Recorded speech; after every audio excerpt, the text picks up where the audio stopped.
Well, hello again. Here we are back for our second session, and we're going to be taking up Blake this evening, and then we're going to begin our discussion of Wordsworth, which we will be continuing into next week, or for those of you who are watching this on tape or DVD, in the next segment.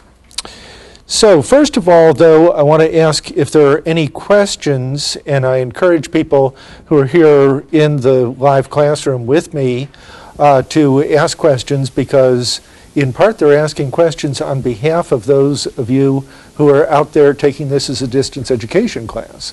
So there was a question about the paper, I believe, right? Yeah, great, you remembered. Right. Let me just say this to the rest of the folks first, that if you're going to say something, you have to press where it says press, the button there on that little microphone in front of you, and hold it down as long as you're talking. Otherwise, your voice doesn't go into the system. Okay? Okay. Are you not looking for an actual criticism of the novel that we choose to read? Because it says that you would like to have a brief historical context for the issue your author treats. And then number 2, it says analysis of a specific work by your author, showing how it treats the particular issue. And 3, an assessment of your author's contribution to one of these Victorian issues. Mm-hmm. So basically, you're not really looking for a criticism on the novel itself, just basically what you're asking here. Well, the analysis, though, would be criticism. I mean, what in most advanced literature courses we call criticism, critical analysis, if you will, which really for the most part will be an interpretive analysis. Do you understand what I mean by an interpretive analysis? You will be going through and interpreting what is going on in a novel or in a longish poem or whatever it is you take up, but you will be doing so by direct reference to the text itself and going through the text either section by section or at least thematically, you know, looking at the different places in the text that will illustrate the kind of thing that you believe is going on in the novel in terms of one of these issues. Let me just give you a very brief illustration of this. Later on in the course, we're going to be reading Virginia Woolf's Mrs. Dalloway. And as you know, one of the issues with which I am asking you to deal is what the Victorians called the woman question. That is to say, what is the role of women in society? What kinds of identity issues come up in dealing with women and various kinds of gender issues, women in relation to men, and you know, so what Virginia Woolf is doing in Mrs. Dalloway is dealing with those questions at very great length, particularly through the development of the character of Mrs. Dalloway. And so if you were to take Mrs. Dalloway, which is actually out of bounds because it's something we're going to be doing in class itself, but if you were to take, say, another one of Virginia Woolf's novels, which likewise would deal with some of the same kinds of issues, that's what you would do. You'd go through and you would talk about certain kinds of scenes, relationships, speeches of characters, comments by the author or authorial voice in the novel, and so forth, in order, through your interpretive analysis, to show how Woolf is dealing with the questions that you say she's dealing with at the beginning of your paper. Okay, and then you will conclude with a final paragraph in which you say, this is how I think she has contributed to a discussion of this question. Does that answer your question? Okay. Any other questions about paper assignment or anything else, as a matter of fact, for the course? No questions? Well, okay. Was your hand moving towards the microphone? Yeah. Okay, go ahead and press the button now. For the weekly journal, is that is the one that's due next week is for today? Yeah. See, we haven't actually taken up the literature itself until today, okay? And for those of you who are watching this either on television or on VHS tape or on DVD, you may not be aware that these are actually weekly segments. And so what I ask the students who are taking the course live to do is, when they complete the first week in which we actually study the literature, begin studying the literature itself, which is week 2, which is today, I want to find out what your reflections are about these works and about how they're treated in class, or maybe comments that I make about them with which you agree or disagree, or the writer herself or himself, and what your responses are to that writer's work. And you would turn that in the week after we have the discussion of that writer and of those works. In other words, the discussion of texts in week 2, you would respond to in week 3. The discussion of works in week 3, you would respond to in week 4, and so forth. And as I mentioned in our introductory class, sometimes people get behind. You know, things can happen. You know, somebody gets sick or there's some other kind of problem. And I understand that. Just catch up. Just catch up. Because this is an important part of your grade. So just catch up if you get behind. And if you have to turn in 2 or 3 at a time, that's okay. But just catch up. Okay? Any other questions about the journal? Yeah. Nope. Okay. Yes. Don't forget to press your button. Yeah, and on the email, I mean, for the length of the journal entry, yeah. Can you give us a criteria of how long it needs to be in the email format? Well, you'll have to kind of guess what that looks like in your particular program. What I say is, you know, that if it were typed out on paper or printed out on paper, or if it were handwritten, you know, a paragraph or so, you know, certainly no more than a page. Now, a page double-spaced is usually about 250 words. If it's single-spaced, it obviously would be double that. So you'll have to get a sense of what that looks like in your particular email program, because that's going to vary from one program to another and from one font size to another. But that'll give you a rough idea anyway. Okay? Any other questions? Yeah. You don't have a microphone. Okay. You have the review for the final exam on the 25th of November, but that's Thanksgiving Day.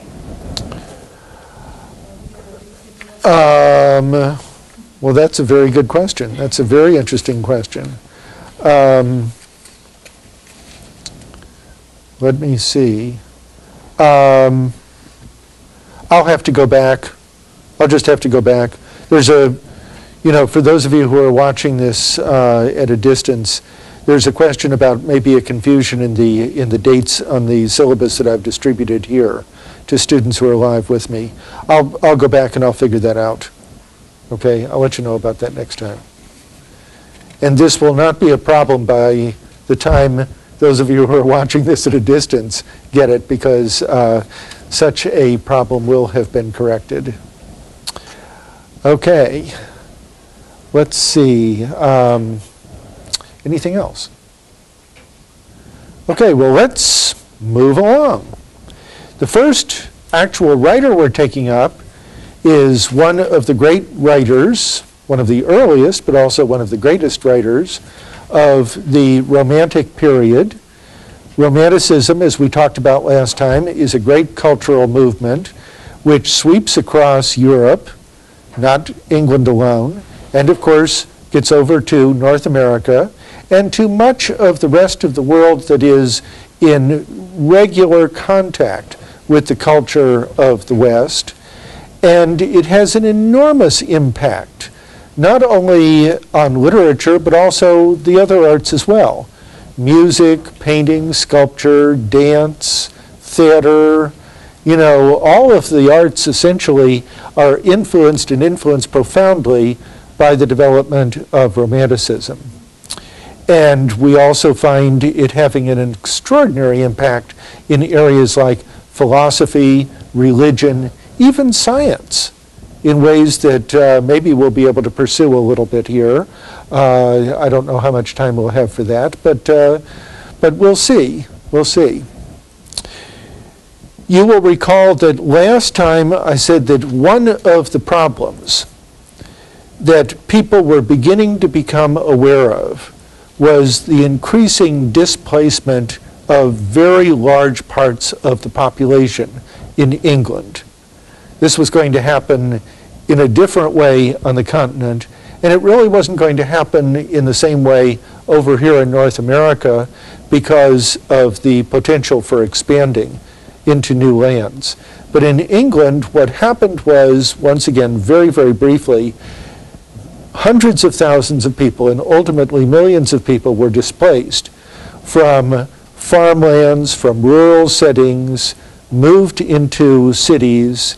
There were terrible problems with urban blight, and the Romantics, in part, were developing a critique of all of these kinds of problems.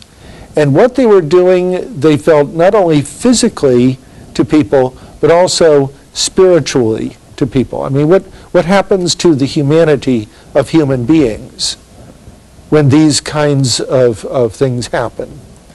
Okay, so in William Blake's Songs of Innocence and Experience, what he does is he pairs poems to a large extent. You don't in every case have poem for poem, one in the Songs of Innocence and another in the Songs of Experience. But a number of them are paired, and we're going to see that in just a moment. And one of the things that I want you to pay attention to particularly is the voice or persona which is used in a poem. Now let me see if I can get this here on our desktop.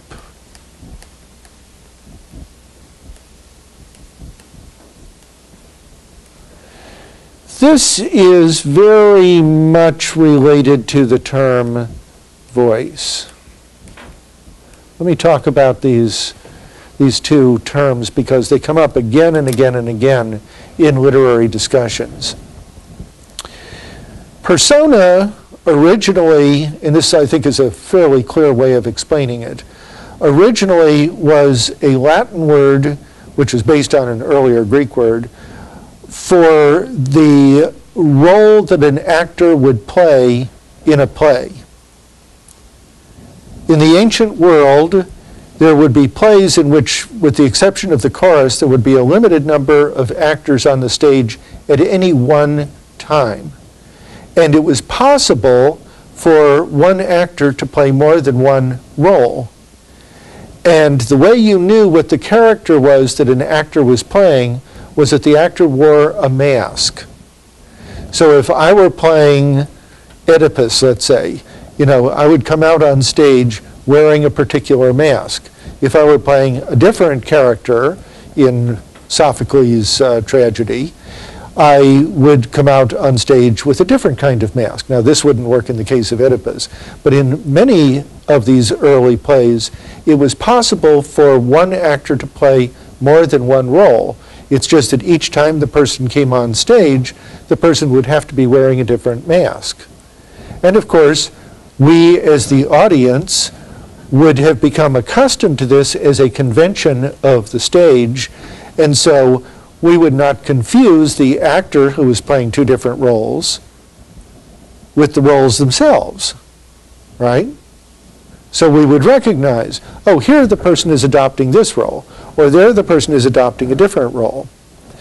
Well, this concept got taken up by the early rhetoricians. Now, you know what rhetoric is. I mean, everybody has taken freshman English in which you probably talked a lot about rhetoric.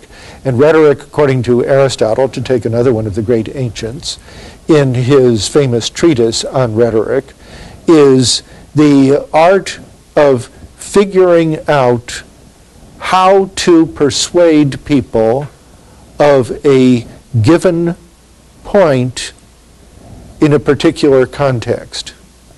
You're going to construct an argument. You're in a particular context. What are the best means you can use to persuade people? Now, obviously, arguments have a lot to do with that.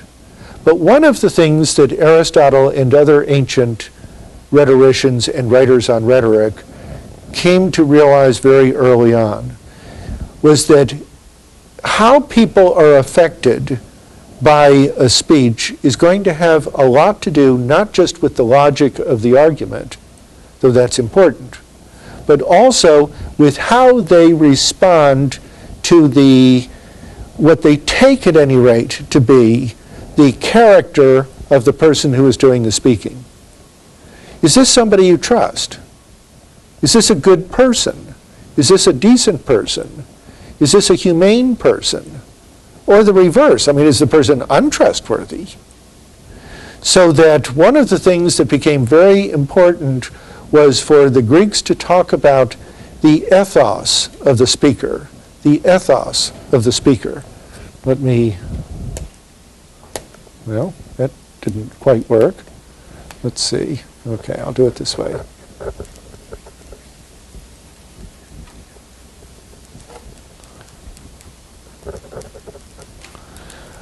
Okay, the ethos of the speaker.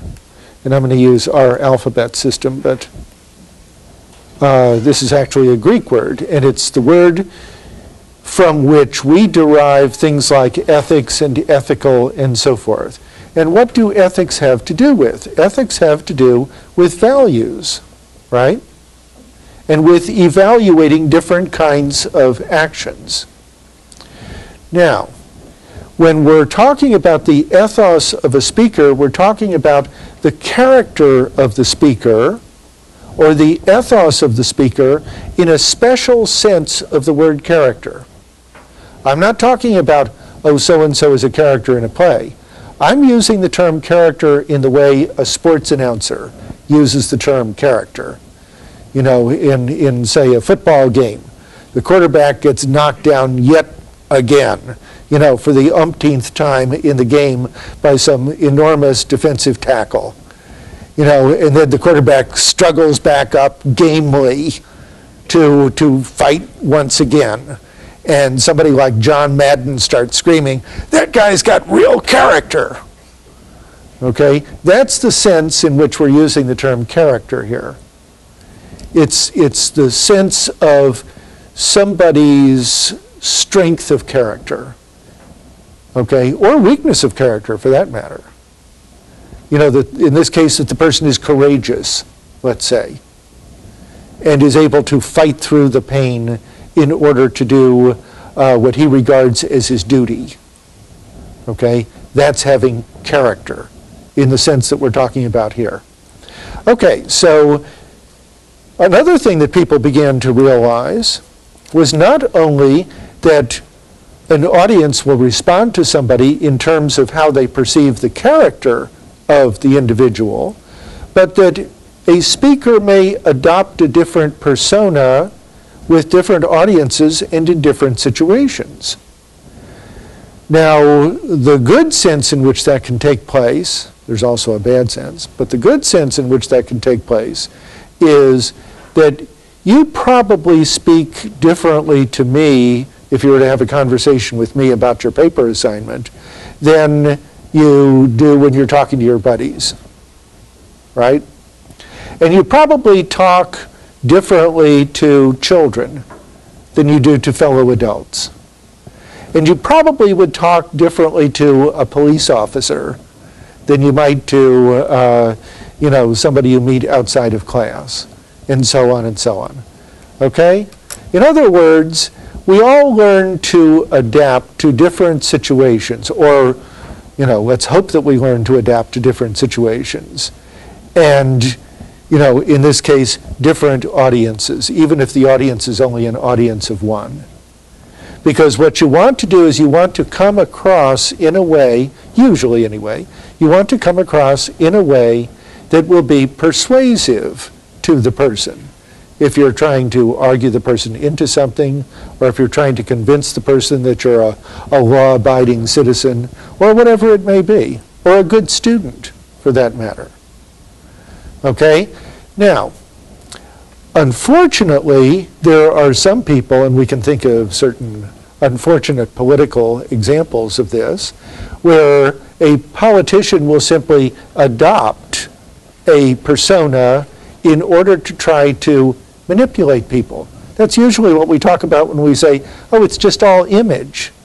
That's not who this person really is. That's just an image that the person's trying to create. Okay? Now that's the bad sense of using a persona and trying to persuade people by the use of a persona. Now we also, just to take this another step further, we also notice that people do respond to the ethos of the speaker, at least what they perceive to be the ethos of the speaker. And that's why so much attention is given in political elections, not just political elections, but let's say in political elections, to either building up one's own ethos, or, unfortunately, in negative advertisements, tearing down the ethos of one's opponent. Okay? So that people won't respect the other guy. You'll respect me, but you won't respect my opponent. Okay? Now my opponent may be doing the same thing with me, right?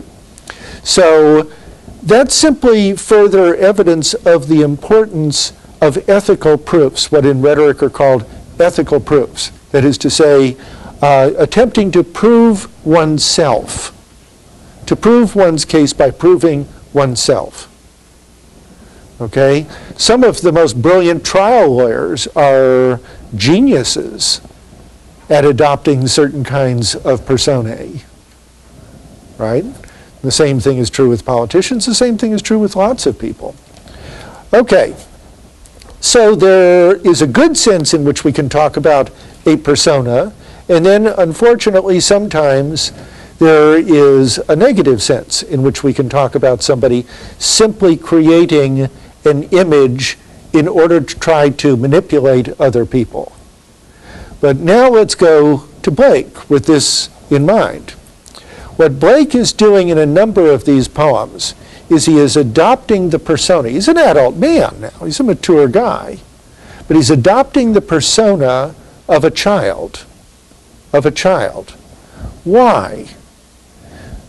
Why does he make the speaker in the poem, the one whose voice we are hearing, a child, in some cases a small child? Because what do we associate with children? We associate innocence with children, right? And naivete to a certain extent with children. And we want to be protective of children. And if children are being mistreated or abused or otherwise ill-handled, then we feel very sympathetic towards children, especially small children. Okay, now, let's just take a couple of his poems here. Let's start with the lamb. Let's start with the lamb. Everybody with me? Little lamb, who made thee? Dost thou know who made thee? Gave thee life and bid thee feed by the stream and o'er the mead? Gave thee clothing of delight, softest clothing, woolly bright? Gave thee such a tender voice, making all the vales rejoice. Little lamb, who made thee? Dost thou know who made thee? Little lamb, I'll tell thee. Little lamb, I'll tell thee. He is called by thy name, for he calls himself a lamb. He is meek and he is mild. He became a little child. I a child and thou a lamb. We are called by his name. Little lamb, God bless thee. Little lamb, God bless thee. Now what does that sound like? It sounds like a kind of nursery rhyme, doesn't it? Or notice the rhythm of this, da-da-da-da-da-da, it could easily be put to music and sung as a kind of lullaby to a child or with a child, okay? And notice the whole thing is about softness and innocence. Lambs, whatever real lambs are like, little lambs anyway, are soft and cuddly, or at least we have an impression of them being soft and cuddly, and warm and loving. And of course, when we have, do you know who made thee? Little lamb, I'll tell thee, he is called by thy name, for he calls himself a lamb. That's obviously a reference to what? Or who? Yeah, to Christ, right? In the Christian Gospels, you have the lamb, the pastor, the shepherd, all of the imagery of the lamb, and the black sheep, and gathering the sheep, and the good shepherd, and so on and so on and so on. The Lamb of God, the Agnus Dei. Well, okay, so this is a very simple little poem. And of course, once again, you see, either the speaker is a child or somebody who is talking to a child. Now, that's important to keep in mind. Now let's flip over to the tiger, which is the companion poem to the lamb.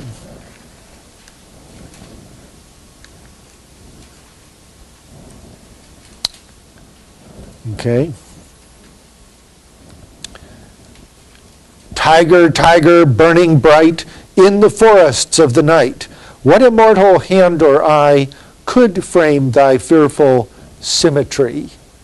In Blake's time, that would have been pronounced symmetry, by the way, so it actually would have been a rhyme. In what distant deeps or skies burnt the fire of thine eyes? On what wings dare he aspire? What the hand dare seize the fire?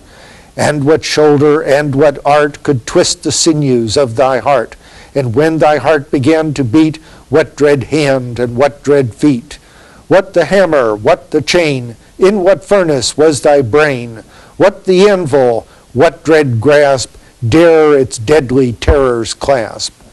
When the stars threw down their spears and watered heaven with their tears, did he smile his work to see? Did he who made the lamb make thee? Tiger, tiger, burning bright in the forests of the night, what immortal hand or eye dare frame thy fearful symmetry? Now notice, whereas the poem, The Lamb, is in the Songs of Innocence, a collection of poems entitled Songs of Innocence, the tiger is in the collection of poems entitled Songs of Experience. This is experience. This is what we learn, okay, as we grow up. We're no longer children now. And we begin to realize that reality is not as simple as it might have appeared to us as children. And so now we have to confront the existence of the tiger. And that the tiger is depicted here as not only a majestic animal, but also as a ferocious animal and as a dangerous and destructive, potentially destructive animal, right? And what immortal hand or eye could frame thy fearful symmetry? What immortal hand or eye? Well, clearly this is a reference to some kind of God, right? And in what distant deeps or skies burnt the fire of thine eyes? On what wings dare he aspire? What the hand dare seize the fire? The fire being what? What are we talking about? What's the image here? The fire that created the animal, but yeah. Can we press this a little further? I was going to say maybe the soul or whatever is like the essence of the tiger. Yes, yes, the essence of the tiger. But what is the specific image of the workman who is daring with his hand to seize the fire and beating, and what the hammer, what the chain, in what furnace was the brain, what the anvil, and so on and so on? What is that a physical image of? Blacksmith. It's like a blacksmith, isn't it? It's like a blacksmith who would take a piece of iron, put it into a furnace, and then use the then heated iron to hammer into the form or shape that the blacksmith wanted it to be. And this becomes an image of creation, right? But in this case, an image of the creation of something terrifying. Of something terrifying. I mean, awesome in a way, but still terrifying. Okay? And when the stars threw down their spears and watered heaven with their tears, did he smile his work to see? Did he who made the Lamb make thee? Did he who made the Lamb make thee? And we're talking, of course, about the Creator. We're talking about God, right? So if we can go back to our, let's see, I guess I have to do this way. I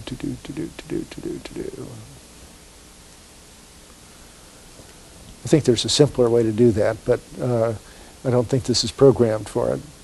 Okay, so what we're confronting here is something which philosophers and philosophers of religion and theologians call the problem of evil. That's a technical term in philosophy and theology, by the way. It's a technical term. Problem of evil. Anybody know what the problem of evil is? What's the problem of evil? It's the whole question about if God created good, how could he create bad? How could there be evil in the world if God is all good and loving and knowing? Right, exactly. It's a question which is, of course, very, very ancient, and it's still very much an important question. If you are a religious believer in some sense of a religious believer who believes in an all-good and all-loving and all-just God who created everything that exists, how do you account for the existence of evil? And manifestly, we do experience evil in the world. Not all the time. Not everybody is evil. Not everything is evil. But there is evil in the world of two kinds. There's natural evil, such as horrible storms that may destroy people's lives and property, or terrible cancers and so on and so on. Those are natural evils. And how could an all-good and all-loving and all-just and all-powerful God create a world in which such evils exist? Secondly, there's moral evil. This is the evil that we do to one another. This is the way in which we may hurt one another. I mean, not all of us, I'm not talking about that, but we can point to certain instances, of course, of evil in the world, moral evil. Okay, once again, how could an all-good, all-loving, all-just, all-powerful God create a world in which there is moral evil as well as physical or natural evil? Well, there are all kinds of efforts to try to deal with that question. I one time gave a lecture at another university on the history of the problem of evil, and I only had a few weeks to research the background for this particular lecture. And nevertheless, I was able to come up with 17 distinct arguments regarding the problem of evil over history in the West, just in the West now. Okay, now, the point is that this is a problem which has perplexed people for thousands of years, literally thousands of years. And there's obviously no easy or simple answer to the question. Here Blake is dealing with this in a kind of dialectical way where he is posing the view of the innocence of the Lamb, which is obviously something very positive and loving and good and warm and nice, over against the image of the tiger. And the fact of the matter is that both exist in the kind of world that we inhabit. And Blake thought that it was naive and sentimental, in the bad sense of sentimental, simply to stress all of the good and all of the optimistic. Or, on the other hand, to stress simply the pessimistic side of things. That good and evil for Blake exist in a kind of dialectical tension with one another. Okay, and notice what happens from the last line in the first quatrain to the last line in the last quatrain or stanza here. What immortal hand or eye could frame thy fearful symmetry at the beginning, and then at the end it becomes what immortal hand or eye dare frame thy fearful symmetry. Very interesting kind of pairing of these poems. It was also very bold. You know, I mean, he's writing these things in the 18th century. This is very daring, very bold. And of course, Blake was not a popular poet, nor was he a popular artist. Those of you who read the head note in our anthology to William Blake will know that he was not only a poet, but he was also an artist. And in the most recent edition of the Norton Anthology, we actually have some illustrations of his original engravings. When he published his poems, he, because he also had learned the art and skill of engraving, he designed pictures, and then he would use the engraving plates to produce and reproduce these plates or pictures in copies of his books, so that the poems were actually read within the context of the pictures. Now, we don't have that opportunity here, but you can go to a good library, such as our university library, but really any good library should have some collections of William Blake that would have facsimiles, at least, of his poems with the original engravings. Okay, but he never became a popular writer in his own lifetime.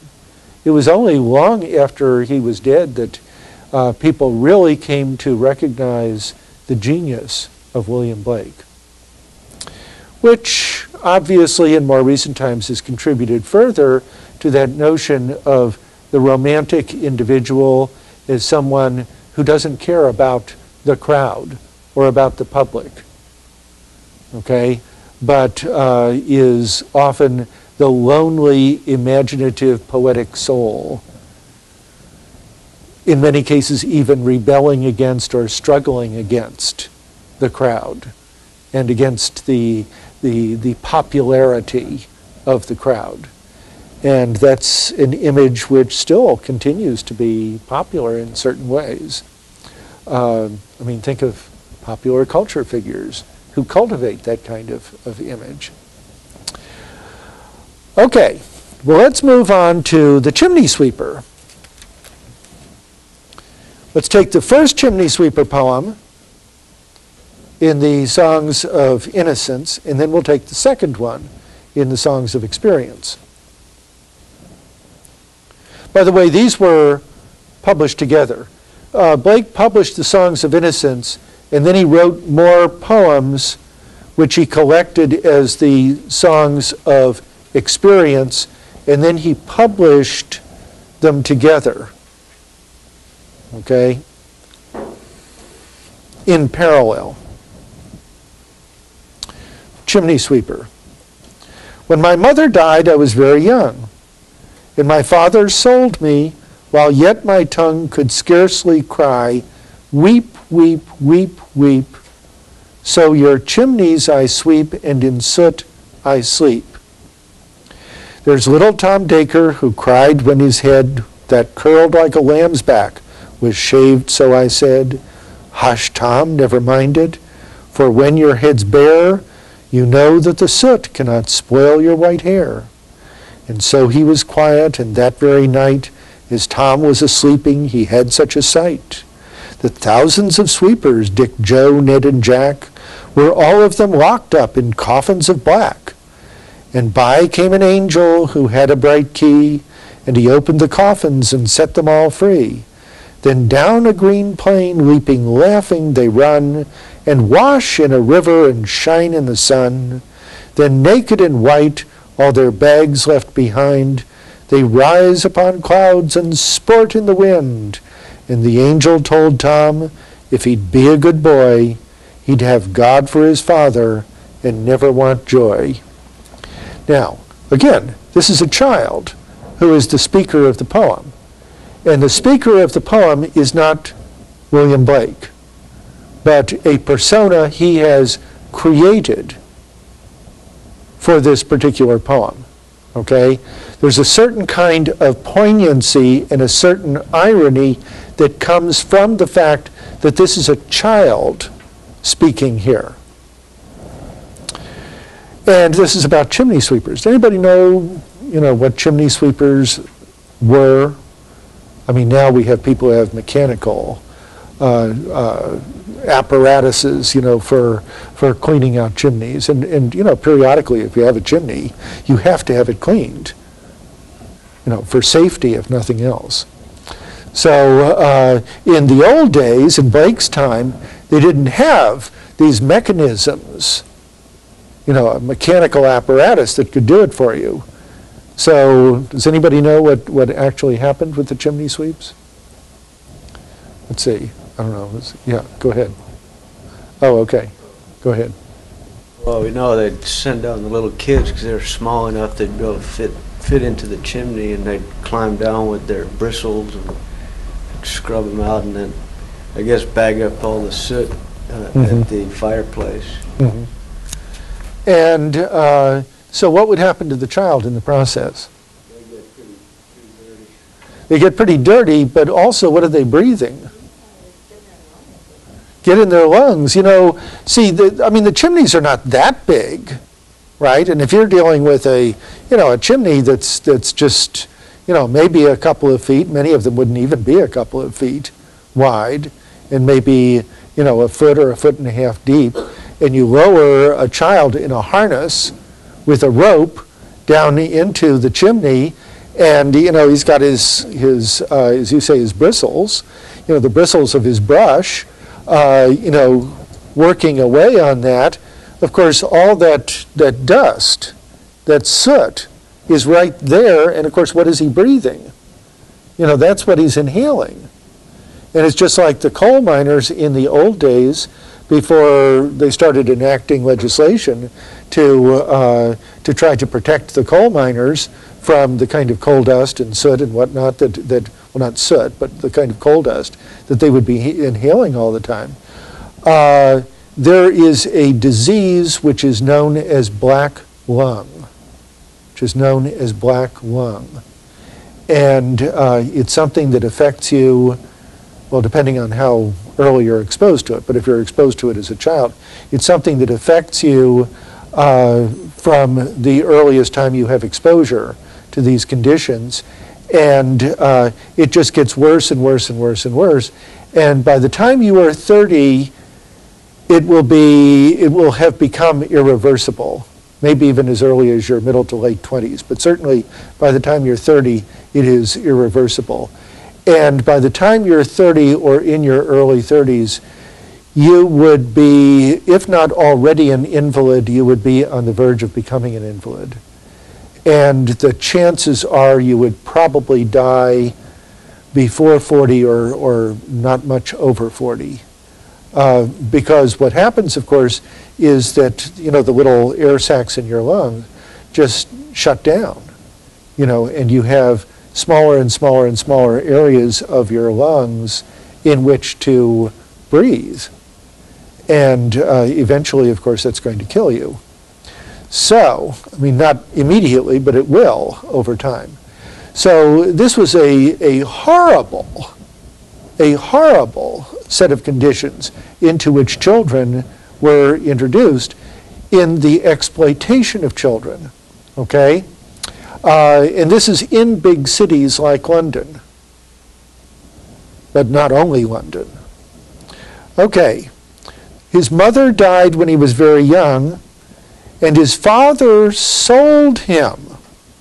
While yet my tongue could scarcely cry, weep, weep, weep, weep. Well, if you've ever been around small children, you know, this would mean that the child was very young. I mean, really very young, okay? Maybe 2, 3 years old. Sold, well, yes, in a sense, because what would happen often is that a parent could, I mean, not that all parents did this by any means, but a parent could sell a child into an indenture, where the child would be an indentured servant. Now, what that meant, in effect, was a period of time in which you were literally a slave. Now, you weren't a slave forever. It wasn't like slavery as we usually mean slavery, that it's slavery for life. But so that there would be a period of time for this period of enslavement, but you were legally bound to your master or your mistress. And if you tried to escape the indenture, they could hunt you down, and you would be very, very severely punished. So it was a horrible, horrible situation. And it existed in England. It also existed in the United States in the early 19th century, and places like Canada and so forth. I have a great-great-uncle who actually was able to jump his indenture in Canada and get across the border into America. And then, you know, he was safe once he got over here. But, you know, that was not that uncommon.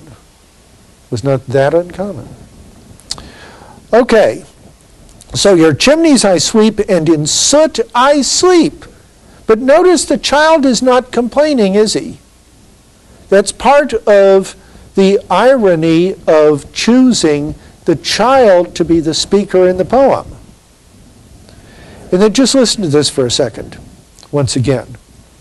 There's little Tom Dacre, who cried when his head that curled like a lamb's back was shaved, so I said, hush, Tom, never mind it, for when your head's bare, you know that the soot cannot spoil your white hair. What does that sound like? I mean, just the rhythm sound like.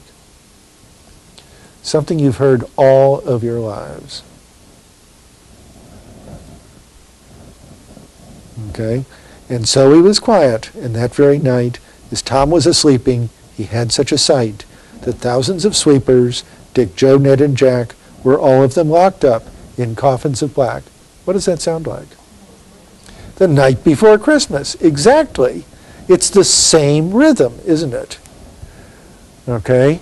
Now, there were children's poems that adopted rhythms like this. And so, since the speaker is a child, what Blake is doing is he's experimenting with using the poetic meter, the poetic rhythm of children's poetry, in effect.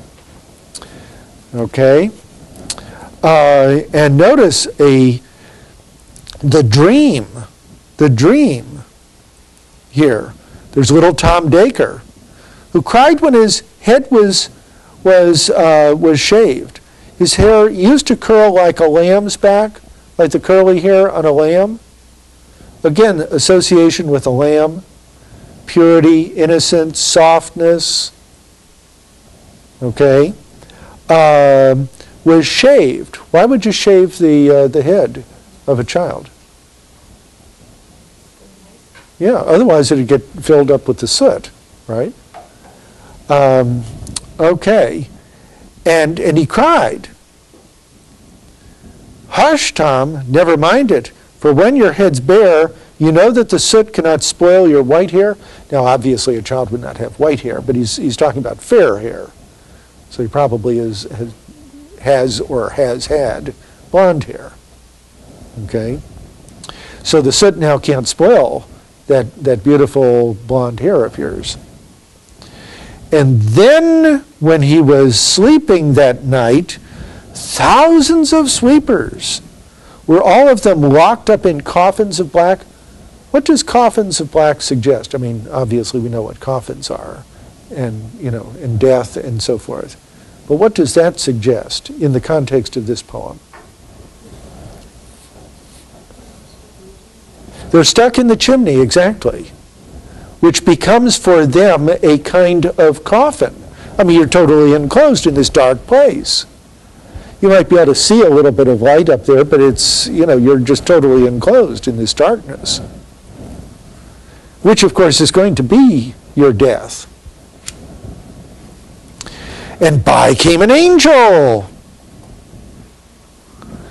You see, now they run down the hillside. They're in the sun. This is in a dream, of course, and only in a dream. And they splash around in the water, naked and white, all their bags left behind. Okay, then they rise in the clouds and so forth, and the angel told Tom if he'd be a good boy, he'd have God for his father and never want joy. In other words, this is the kind of thing that might be told to such a child. Just go along, accept your lot, and everything will work out in the end. Okay, let's look at the other Chimney Sweeper poem now.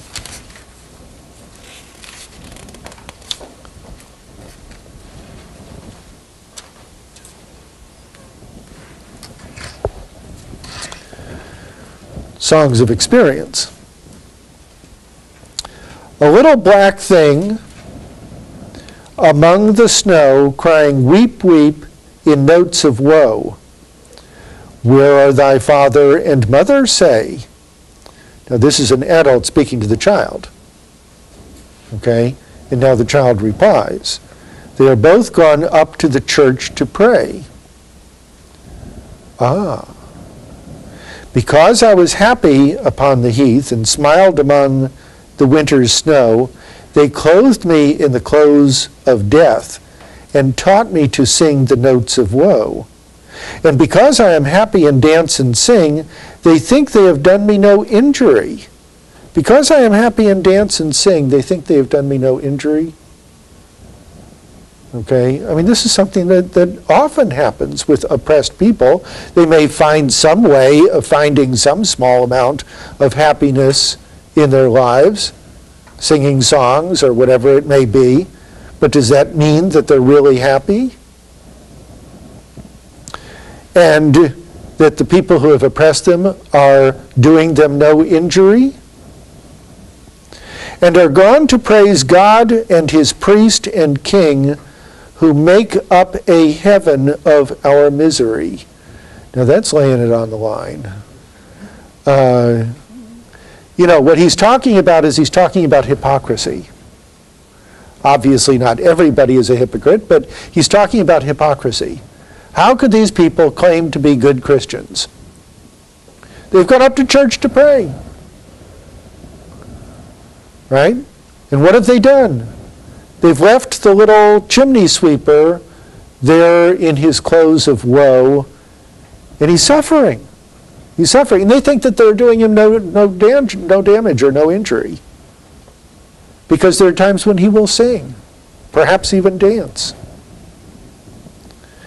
And they've gone up to the church to praise God and his priest and king, who make up a heaven of our misery. You see, who take our misery and say, it's all okay because you're going to go to heaven because you're being a good boy or a good girl, as the case might be. Okay, so once again, see how he is pairing these poems and what the effect is? Yeah, go ahead. You don't have a microphone. Okay, well, we'll have to repeat it then. Okay. Go ahead. I think that, like, do you think that Blake would be, I think he's making a criticism here when he says God is priest and is king. I think it would be easy to assume that he's making some kind of biblical reference to Christ. But I think more so he's criticizing, this is a governmental criticism. Like, the church is controlling the government, and the government is Right. kind of Right, right. That's a very, very good point. If you couldn't hear that, because unfortunately she doesn't have a microphone on her desk, if you couldn't hear that, her basic point, and correct me if I misstate this or misparaphrase this, was that this may not be so much a criticism of some kind of religious belief or God or Christ or whatever, as it is a criticism of the church and of the state.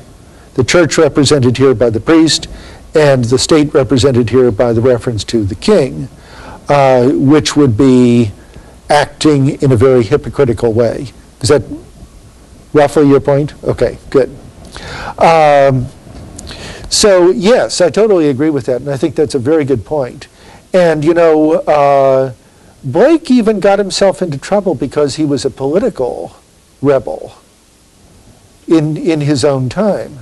For quite a while, he was actually an advocate of the French Revolution. And there were other English people who were advocates of the French Revolution, Wordsworth among them. But there was also a huge crisis because by the time of this poem, France was at war with England. And that caused a real crisis. I mean, if you were an Englishman or Englishwoman and you had strong sympathies for the French in the French Revolution, you could be regarded as, if not a traitor, at least somebody who was very unpatriotic, And it's the same kind of thing that happens anytime there's a war. If one expresses some kind of sympathy for the other side, one's patriotism gets called into question. And in some cases that can even be regarded as a criminal offense. So, as a matter of fact, Blake in his own life got into a scuffle with an English soldier and apparently roughed up this English soldier and apparently said some things along the way, and the soldier and the soldier's friends then filed charges against Blake that he was a traitor because of whatever he said, perhaps political, about the soldiers and, the army and the war and whatnot that was going on at the time. But Blake was eventually cleared when the case was brought to trial. But he was always sort of playing around the edges of being a rebel. He was a rebel in politics, he was a rebel in religion, he was a rebel in poetry, he was a rebel in the arts. And once again, many people will often look back to somebody like Blake as the prophet who is not recognized in his own time. That sometimes that's true. Sometimes people are so far ahead of their times that they're not only ignored in their lifetimes, but maybe even attacked in their lifetimes. But then, a few generations later, people are turning around and saying, that guy really had it right all along. It's just that we didn't realize it back then. But times have changed now, and we've come around to that point of view. Okay.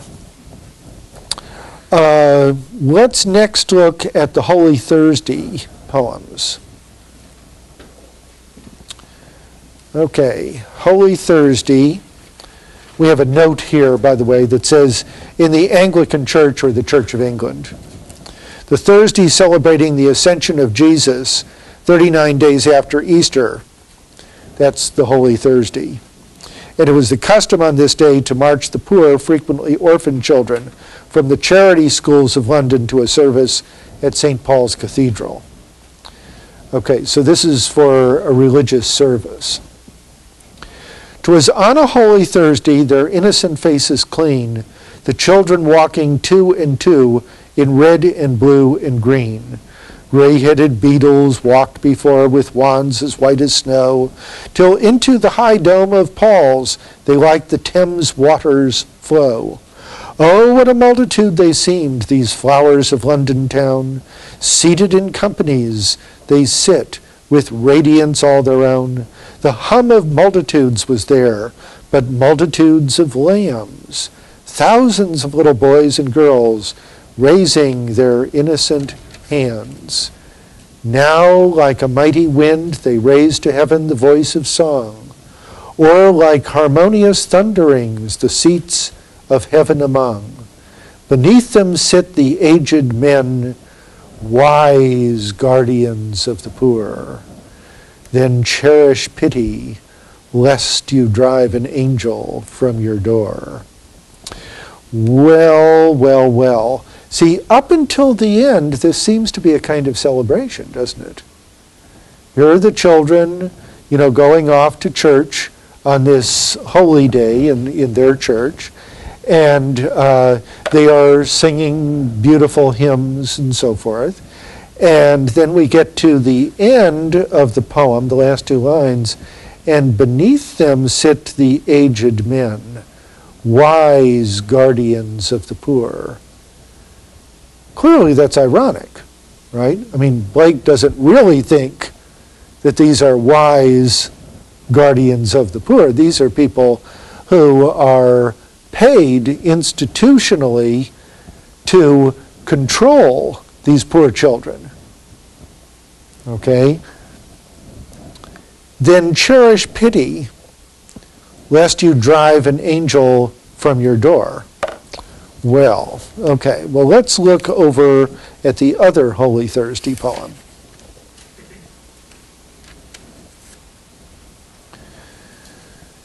Is this a holy thing to see in a rich and fruitful land?